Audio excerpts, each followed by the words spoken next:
Buenas noches, mi nombre es Carolina Andrea Cabeza Alvear. En el día de hoy vamos a hablar del libro ¿Por qué fracasan los países?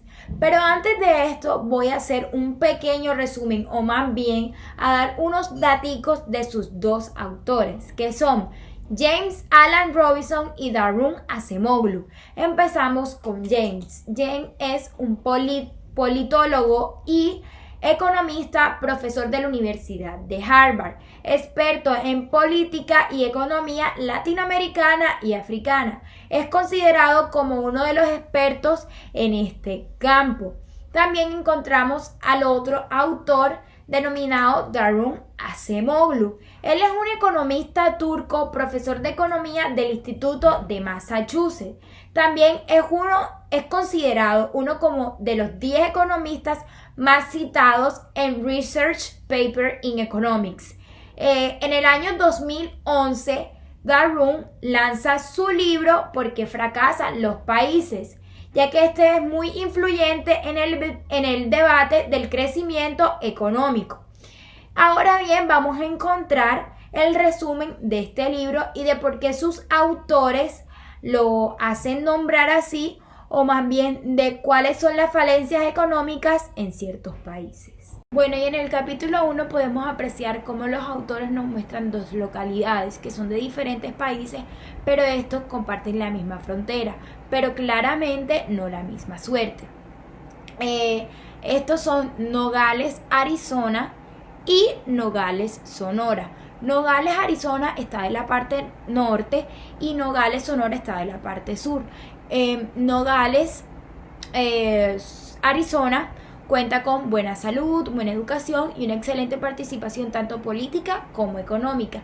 En cambio, Nogales, Sonora, que está en la parte sur, tiene un bajo nivel de educación, una alta mortalidad, corrupción, inseguridad y ellos están claramente sumergidos en la miseria. El texto también nos indica que las causas de fracaso de una nación no son por su situación geográfica, sino por las instituciones implementadas en un país desde las épocas coloniales hasta las actuales. Un ejemplo de esto es que Estados Unidos actualmente, o más bien totalmente, es distinta a México y el resto de Latinoamérica por las instituciones políticas implementadas en los periodos de colonización. En Latinoamérica, los españoles implementaron una época de colonización con instituciones políticas exclusivas, ya que ellas buscaban era enriquecer más que todo a la corona, pero debilitando al pueblo indígena, ya que ellos fueron saqueados, explotados y privados de todos sus derechos. Una de estas políticas era la encomienda ilamita, implementada por los colonizadores, es decir, los españoles, que trajo como consecuencia una debilitación en toda la sociedad que aún se puede observar en ciertas zonas de América Latina. Ahora bien, en el caso de Estados Unidos, en principio los ingleses como que intentaron colonizar de la misma forma en la que hicieron los españoles, pero estos fracasaron ya que el pueblo indígena tenía mucha resistencia a todas las cosas que pues ellos le decían. Entonces a ellos, obviamente a los ingleses, les tocó amoldarse a la población, implementando instituciones no del todo democráticas, pero con decretos políticos mucho más amplios de los que implementaron los españoles. Y esto trajo como consecuencias que la población nativa no fuera tan vulnerada como fue la de América. Las instituciones políticas. Las instituciones políticas encontramos que son dos, las exclusivas y las inclusivas. Las exclusivas eran implementadas por los españoles en los periodos de las colonias, donde solo pequeños círculos se enriquecían, mientras que el otro era explotado y llevado a la miseria. También encontramos a las inclusivas, que son aquellas que normalmente conducían a una nación al éxito. Bueno, yo quería poner un ejemplo de las exclusivas a nuestro país vecino Venezuela, ya que el único grupito, que se puede decir así, que se está enriqueciendo es el de su supuesto presidente. En cambio, el que está siendo vulnerado, explotado y privado de todos sus derechos es el pueblo en general. En este capítulo podemos ver cómo se estudian varias teorías que intentan explicar la desigualdad económica en el mundo y por qué algunas no les funcionan a ciertos países. También nos muestran como que un mapa del mundo por renta de cápita, que son las más altas correspondientes a Europa Occidental. En este grupo podemos exceptuar a España y Portugal. Ahí también vamos a encontrar a Estados Unidos, a Canadá, Australia, Japón y Sudamérica. Bueno, para hacer esta distribución de renta la apuestan a lo más alto, que era $20,000 per cápita, lo que hace que España y Portugal queden relegados a la misma categoría de Rusia o Argentina. Y también se ve que hay una brecha entre ricos y pobres. Por aquí podemos ver que si se cayera como que cierto precio del barril del petróleo, los países que están en Oriente, que en estos momentos se encontrarían los más ricos, llegarían a la pobreza absoluta. Si el precio, claro está, del barril bajara. Bueno, y también como que se preguntan cómo explicar las diferencias entre países pobres y países ricos y sus determinados modelos de crecimiento. En el capítulo encontramos como 3 hipótesis, más que todo una es como las diferencias geográficas, la otra es las diferencias culturales y la hipótesis de la ignorancia. Bueno, en el capítulo 3 podemos ver cómo los autores nos hablan de las dos Coreas, Corea del Norte y Corea del Sur. Estas fueron separadas en el año 1950. Corea del Norte, más que todo, está bajo un régimen comunista hermético. Es pobre y sin formación de iniciativa empresarial. En cambio, Corea del Sur es democrática desde los años 90 y esta siempre está como que fomentando la forma de buscar oportunidades y de la inversión. Bueno, y los autores nos dicen que garantizar el derecho a la prosperidad privada es muy importante, ya que quienes disfrutan de este derecho están dispuestos a invertir y aumentar más que todo en la prosperidad. Un ejemplo de esto es el que podemos ver en el caso de Barbados de 1680, cuando los terratenientes más que todo se repartían los cargos de jueces y el resto era denominado como sus esclavos. En América Latina existía la prosperidad privada, la del indígena era un poco segura. Por ello, el sistema legal no debe discriminar ni servir a las instituciones extractivas, que tienen como objetivo extraer riquezas y rentas. Bueno, y en este capítulo podemos ver cómo los autores hacen referencia a esta peste bubónica, también llamada la peste negra. Esta peste entra por medio del Mar Negro en China. Esta peste también como que acabó con alrededor de la mitad de la población, no importa la zona que afectara. Pero sin embargo, la peste también tuvo como que impacto transformador en el aspecto social, económico y político en las sociedades europeas medievales. Ahora bien, la creación de instituciones inclusivas. Inglaterra fue el país que dio el primer paso hacia el crecimiento económico sostenido en el siglo XVII. Los grandes cambios económicos fueron predecidos por una revolución política que aportó un conjunto de instituciones tanto económicas como políticas. Bueno, y otro punto también de la creación de instituciones inclusivas es que el gobierno adoptó una serie de instituciones económicas que proporcionaron incentivos para la inversión, el comercio y la innovación. También encontramos que ellas protegían la ley y el orden. Y por último, que impusieron firmemente los derechos de prioridad, lo que incluía las patentes que coincidían más que todo con el derecho de las propiedades de sus ideas. Bueno, en este capítulo podemos ver que se resalta la diferencia en cuanto al desarrollo económico alcanzado de acuerdo al tipo de instituciones que disponga una determinada economía. Se trata de las instituciones extractivas y las inclusivas. Los autores indican que a lo largo de la historia la mayoría de instituciones que han implementado han sido extractivas, las cuales, como su nombre lo indica, tienen por objetivo crear y obtener riqueza por ser extraída. Bueno, uno de los ejemplos más claros del que disponían los autores es el caso de la Unión Soviética, quien posteriormente a los tiempos de la Primera Guerra Mundial manejaban un sistema que involucraba dichas instituciones, en las cuales tuvieron como un desarrollo económico más que todo rápido, que asume de acuerdo al nivel de atraso que traían frente a otras economías. En el capítulo 6 se habla de la decadencia de Venecia entre 1050 y 1350, cuando la República de Venecia, gobernada por el Dux y la Asamblea General, ofrecían más que todo incentivos a los jóvenes para posponer la institución comenda, y esto generó más que todo una gran economía. Unas generaciones después, los miembros del Gran Consejo, una vez estuvieron controlando por varias familias, bloquearon los accesos a los nuevos mercaderes, por lo que en 1297 eliminaron los incentivos al crecimiento a través de las erratas. También podemos ver que pasó lo mismo con el Imperio Romano, que alcanzó su expansión tras las luchas de los gracos por pedir la mayor representación de los plebeyos y sus leyes, aunque también excluían a los esclavos. En los pecios marinos se ve la riqueza generada, las pruebas de sus actividades y la contaminación romana en el hielo de Groenlandia hasta el siglo I. Pero podemos ver que era una economía extractiva dominada por las élites del Senado, que eran grandes terratenientes y aristócratas.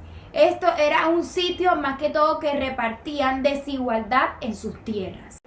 Ahora bien, todo esto fue dirigido por Julio César y el Imperio Romano, lo que eliminó las instituciones parcialmente inclusivas, como la Asamblea de Plebeyos, cuyos poderes pasaron al Senado.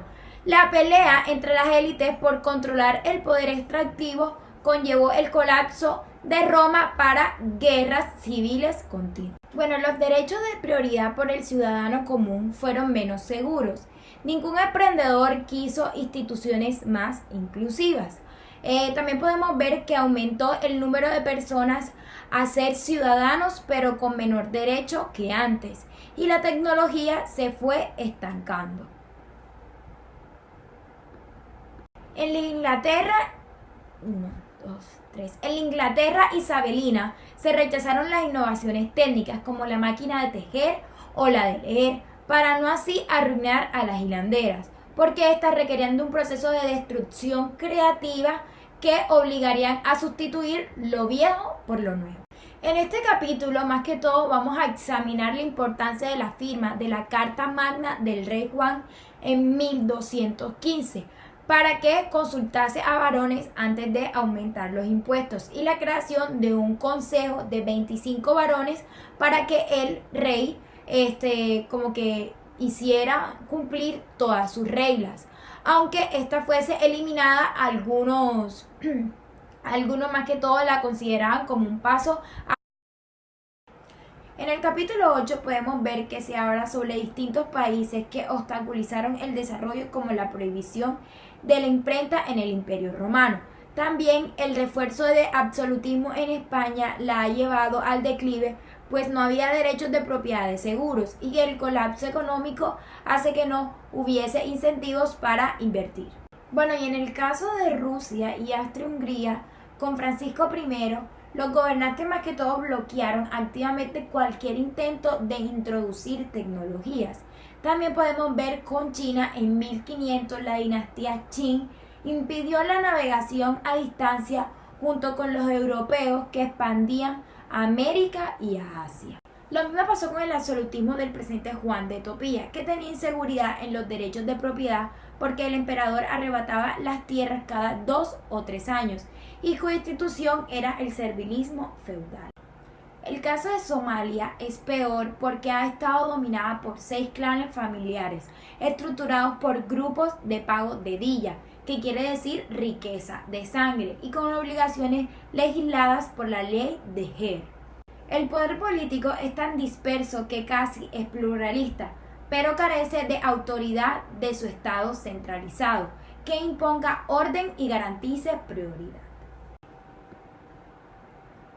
Bueno, en el capítulo 9 se habla más que todo de genocidios, por el cual se dio inicio con los holandeses en las islas de las Molucas en el siglo XVII, las cuales eran islas que eran demasiado importantes para el comercio mundial porque eran las únicas productoras de especies valiosas como el clavo maciz y la nuez moscada, a cambio de comida y productos manufacturados. Bueno, los portugueses al ver esto inmediatamente conquistaron Melecca en 1511. Con Melecca en sus manos intentaron lograr el monopolio valioso de comercializar especias sistemáticamente, pero fallaron. Sin embargo, la presencia de europeos creció y tuvo un impacto mucho mayor con la llegada de los holandeses, que enseguida se dieron cuenta que monopolizar la oferta de las especias de las Molucas sería un poco más rentable que compartir contra otros comerciantes, tanto europeos como locales.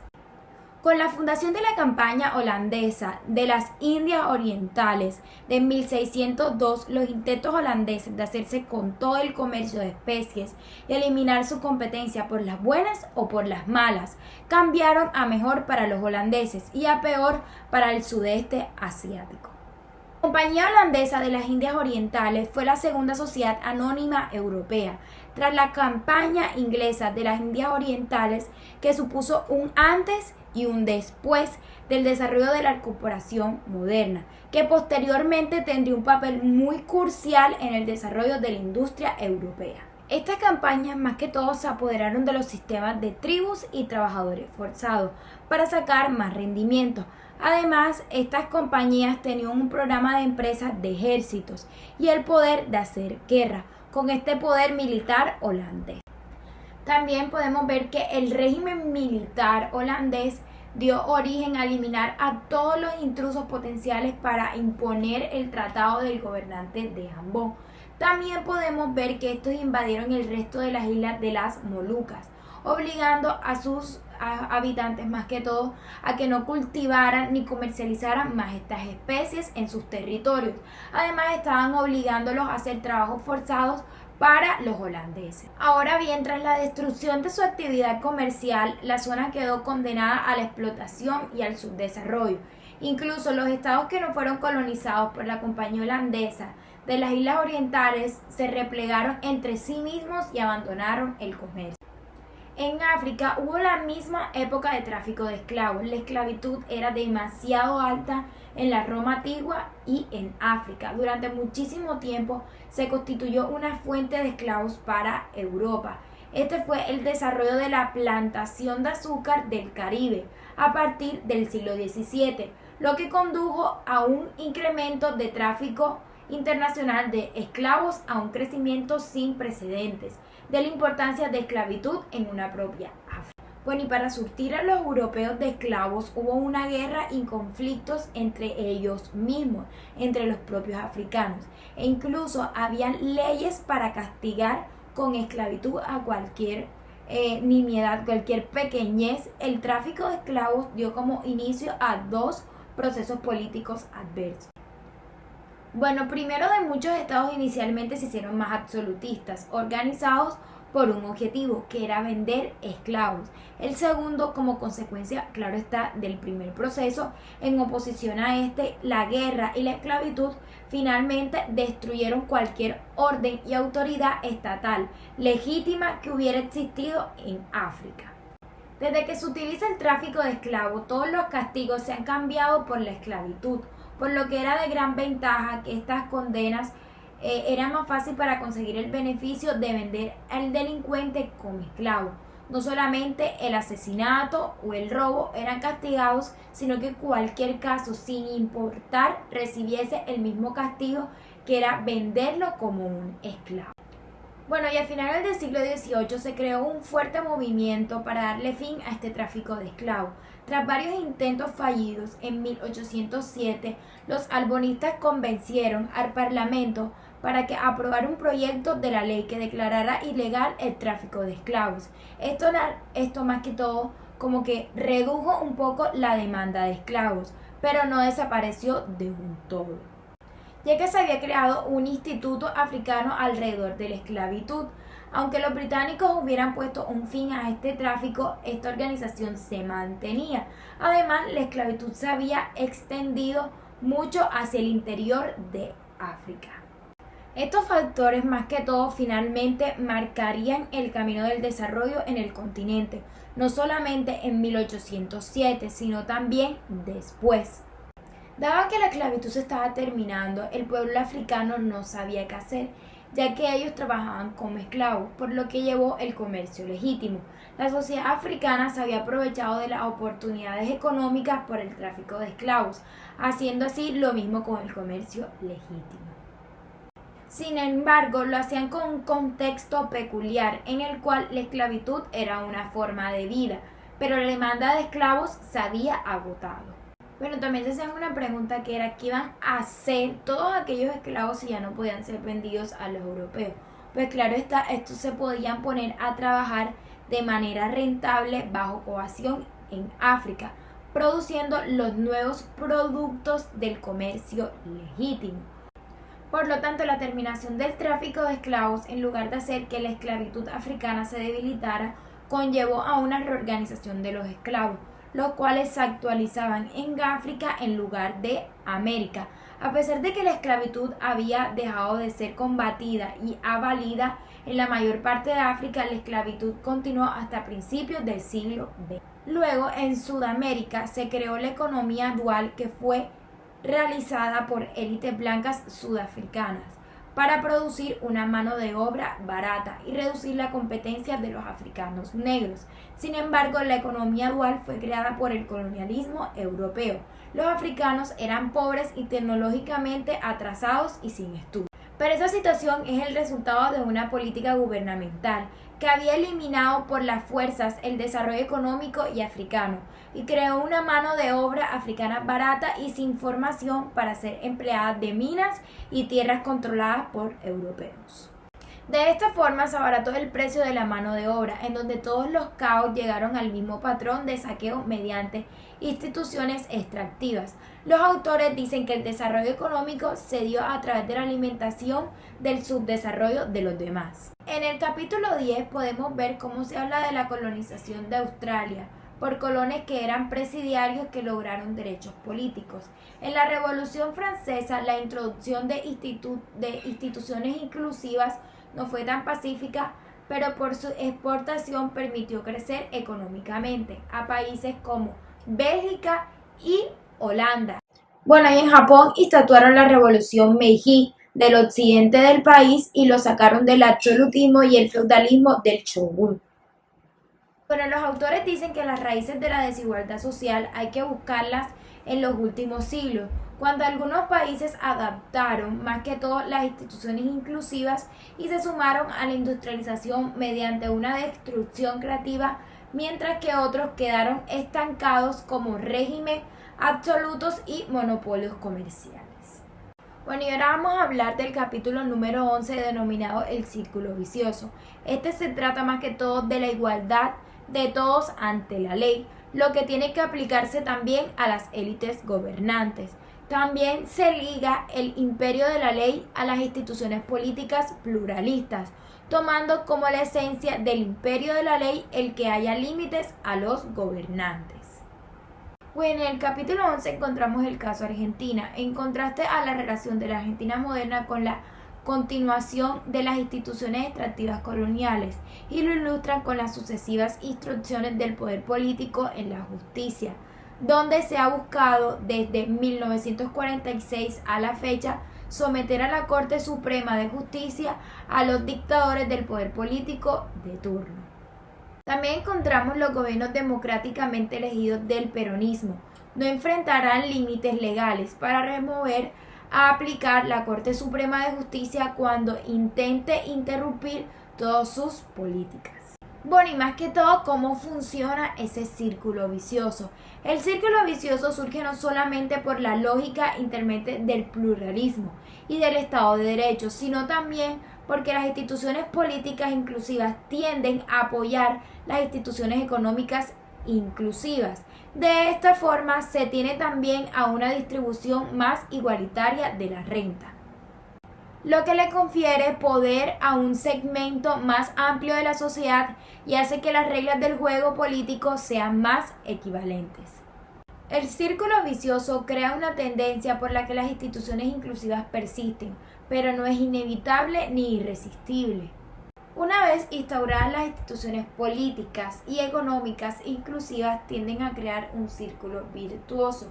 Esto sería un proceso de retroalimentación positiva, lo que aumenta la probabilidad de que estos institutos persistan y se expandan un poco más.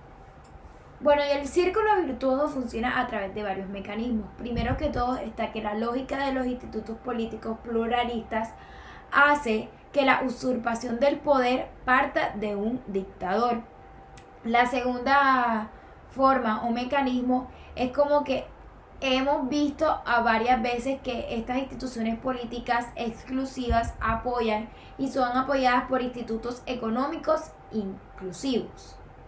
Bueno, y también podemos ver que el círculo virtuoso tiene varios mecanismos. El primero de estos es que la lógica de los institutos políticos pluralistas hace que la usurpación del poder parta de un dictador. Encontramos el segundo mecanismo que hemos visto varias veces, que las instituciones políticas inclusivas apoyan o son apoyadas más que todo por institutos económicos inclusivos. Finalmente, las instituciones políticas inclusivas permiten que florezcan medidas de comunicaciones libres, que a menudo proporcionen información y movilizan a la oposición frente a sus amenazas. En el capítulo 12 podemos ver cómo los autores ponen como ejemplo lo que pasó con Sierra Leona, que se quedaron sin tren por miedo del dictador a rebeliones.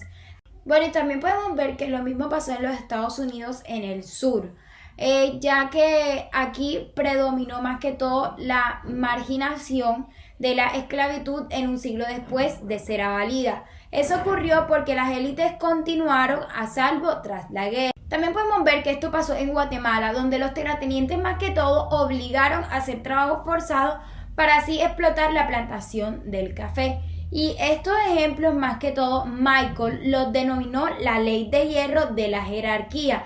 También lo llamaban retroalimentación negativa y círculos viciosos. Bueno, y en el capítulo 13 podemos ver cómo se hace la mención del gobierno de Mugabe en Zimbabue, en su suerte para ganar la lotería, también más que todo nacional. También se habla de Steven de la Sierra de Leona, que empobreció el país y su senador Momo aún más, explotando más que todo sus riquezas. También podemos ver que mencionan a nuestro querido país Colombia porque a pesar de sus elecciones democráticas no tiene una institución inclusiva. Bueno, el presidente Karimov usaba a los niños también para trabajos. Él implementó el uso de mano de obra obligatoria por parte de los niños. Esto fue en fin de no invertir en máquinas cosechadoras más que todo y poder sacar más provecho de sus cultivos. Pero también podemos ver que se suspendieron las clases en época de cosechas. Más que todo la persona que no asistía tenía una sanción. Un requisito de esta colecta era entre 20 y 70 kilos según la edad del niño. Podemos ver que los autores también dicen que con los años la retórica socialista caducó en Egipto y que los mercados abrieron y el sector privado se desarrolló. Sin embargo, no se trataba de mercados inclusivos, sino de mercados controlados por el Estado y por su reducción de números de hombres negociados aliados con el Partido Nacional de Demócratas, fundado por el presidente Anwar Sadat en 1978. Presidente que fue asesinado y suicidado por Hosni Mubarak, que asumió la presidencia en 1981. A su vez, Mubarak pierde el poder en 2011 con las llamadas primaveras árabes. Bueno, y también eran denominados los hombres de negocios aquellas personas que tenían control privado de alguna industria y a su vez participaban de la mano con el Estado. Bueno, y algunos de estos hombres llegaron a obtener un puesto en el ministerio, como Mohamed Zoher Hassid Karaná, que él era el propietario y director de las empresas de viajes más grandes en Egipto. Él pasó a ser el ministro de Turismo. También encontramos a Amin Haed Mohamed Osman Abbasá, fundador de la empresa explotadora más grande de algodón, que se convirtió en ministro de Agricultura. Podemos encontrar que los hombres de negocios más destacados en Egipto fueron Ahmed Essek de hierro y acero. Encontramos a la familia Sawiris de multimedia, bebidas y telecomunicaciones. y Mohamed Noseir de bebidas y telecomunicaciones. Y estos no solo recibían protección del Estado, sino también grandes contrataciones y préstamos de los bancos sin tener que presentar garantías. Y la conclusión que podemos sacar de los hombres de negocios es que están conectados con el régimen. Estos pudieron influir directamente en la implantación del programa de privatización de Egipto para que favoreciera a la rica élite empresarial. Los países fracasan desde el punto de vista económico debido a las instituciones extractivas. Estos también son pobres y les impiden emprender el camino hacia el crecimiento económico. Unos ejemplos de estos serán los países de África, Sudamérica, Asia y en Oriente Próximo en países como Egipto. Bueno, ¿y qué tendrían en común estos países? Bueno, lo que ellos tendrían en común serían las instituciones extractivas y también las élites que se perpetúan en el poder. En el capítulo 14 se hablan de romper moldes. Se menciona el éxito de Botsuana, que se convirtió en el más igualitario en el resto del régimen por el siglo XIX, ya que 3 jefes viajaron a Inglaterra para pedir protección a la reina Victoria de Inglaterra. Los ingleses solo podían instalar una vía de tren y gracias a este acuerdo los nativos pudieron salvaguardar las minas de diamantes, cuya producción ayudaba a todo el pueblo. Bueno, ponen un ejemplo de un comerciante de Botsuana contactado con la estación de tren de Sudáfrica. En ese entonces todavía existía el apartheid para pedir presupuesto para enviar una mercancía y a este le dicen que le cobrarán 4 veces más que a un blanco con el simple hecho de ser negro. Bueno, y por último encontramos el capítulo 15, que se centra en cómo empieza China con sus reformas para crecer y rechazar los diseños del MFI, que introduce con calzador el consenso de Washington de privatización o medidas de anticorrupción, pero los gobernantes de los países rescatados solo aplican de fachada. Se menciona el ejemplo de la independencia del Banco Central de Zimbabue, aunque el propio director sabía que no podía ir contra las directivas de su presidente.